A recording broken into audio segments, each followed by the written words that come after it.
जो भी समझो। आपकी जिद मेरे खून में शामिल है। आप लोग सुन लें, मैं कल ही शादी कर रही हूँ। हेलो फ्रेंड, फाखरा बेगम ने जानबूझकर फहद की मां के सामने ऐसी शर्तें रखी थी जिससे वो खुद ही इस रिश्ते से इनकार कर दें और वो फरी से कह सके कि उन्होंने तो इसकी बात मानकर रिश्ते के लिए हाँ कर दी थी, लेकिन इन्हें मालूम था कि वो लोग लालची हैं। लेकिन यहाँ पर फाखरा बेगम की सारी चालें उन पर ही उल्टी पड़ रही थी। फहद की माँ उनसे भी ज़्यादा चालाक निकली थी। उन्हें अच्छी तरह अंदाज़ा हो चुका था कि वो ये शराइत सिर्फ उन्हें भगाने के लिए कर रही हैं, इसलिए उन्होंने ना सिर्फ इनकी शराइत भी मान ली थी और ये भी कह दिया था कि उन्हें सिर्फ इनकी बेटी चाहिए। अब फाखरा बेगम के पास जब कोई रास्ता नहीं बचेगा तो वो एक और शर्त रखेंगी कि इनका घर बहुत छोटा है और इनकी बेटी के लायक नहीं है, वो एक बड़ा सा घर किराए पर लें, तभी वो ये रिश्ता आगे बढ़ाने के बारे में सोचेंगी।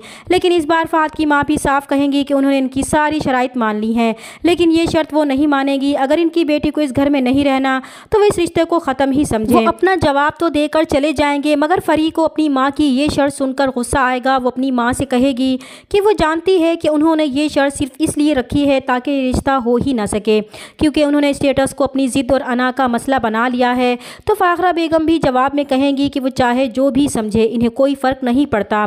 तो अफान भी उन्हें समझाने की कोशिश करेगा कि जब फरी ने कह दिया है कि उसे फहद के छोटे से घर से कोई मसला नहीं है और फिर वो भी तो इसे आज नहीं तो कल घर और गाड़ी दे ही देंगे, तो फिर इस ज़िद का कोई फ़ायदा नहीं है। लेकिन फाखरा बेगम अफान को भी खामोश करवा देंगी कि अपनी बार तो इसने मनमानी कर ली, लेकिन वो फरी के मामले से दूर ही रहे तो बेहतर है।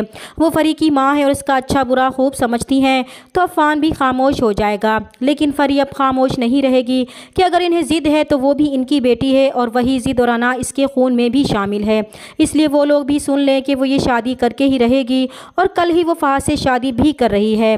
तो अफान एक बार फिर अपनी माँ को समझाएगा कि उन्हें फरी की बात मान लेनी चाहिए।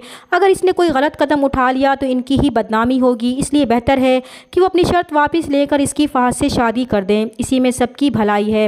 इधर ऐमल अपने वालिदैन पर नाराज़ थी कि उन्हें फाखरा बेगम को केस की बात नहीं करनी चाहिए थी, वो तो पहले ही घमंडी खातून थी और अब वो मज़ीद इस बात का पतंगड़ बनाकर फिर से कोई हंगामा खड़ा कर देंगी। और ऐमल की ये बात सच भी हो जाएगी। जब वो शहरयार के कान ऐमल के ख़िलाफ़ भरेंगी तो वो भी ज़िद पर अड़ जाएगा कि वो सारी ज़िंदगी इसके नाम पर बैठी रहेगी, ना वो इसे वापस अपने घर लाएगा और ना ही तलाक देगा। वो यूँ ही अपने माँ बाप के घर पर पड़ी रहेगी। तभी ये सब जानकर ऐमल अपने माँ बाप पर नाराज़ होगी कि अब उसे यहाँ से भी जाना ही होगा। चैनल पर नए हैं तो प्लीज़ चैनल को सब्सक्राइब कर दें। मिलते हैं नेक्स्ट वीडियो में, तब तक के लिए अल्लाह हाफिज़।